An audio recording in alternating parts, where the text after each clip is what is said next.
Business లో అన్ని చూసినాము. 24 గంటలు ఎందుకో ప్రజా జీవితానికి అంకితం కావాలనిపిస్తా ఉందని చెప్పని దొరసామన్నకి చెప్పి నేను ఆల్రెడీ విజయవాడకి వెళ్ళిపోవడం జరిగింది. పోయి నా పని నేను చేసుకుంటూ ఉన్నాను. నా వర్క్ నేను స్టార్ట్ చేసినాను. నాకు ఇలాంటి పదవులు ఇవి వస్తాయని తెలియదు, నాకు ఇది ఇస్తారనేది కూడా నాకు తెలియదు. ఈ రోజు రాష్ట్రంలో ఎంత పెద్ద బాధ్యత నాకు అప్పగించడం పైన నేను ఏమీ మాట్లాడదలుచుకోవడం లేదు. 24 గంటలు ఈ జీవితాన్ని ప్రజా సమస్యల పైన పోరాటానికి, ప్రజా సమస్యల గురించి నేను తప్పకుండా ఈ జీవితాన్ని అంకితం చేస్తానని చెప్పండి.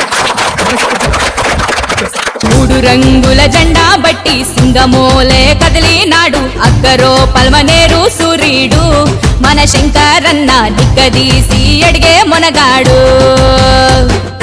వీడు భూమిన వానైతాడు, పీత సాదల ధైర్యం వీడు, దోపిడి దొంగల భరతం పడతాడు. మన శంకరన్న పల్మనేరుకు పండుగ తెస్తాడు.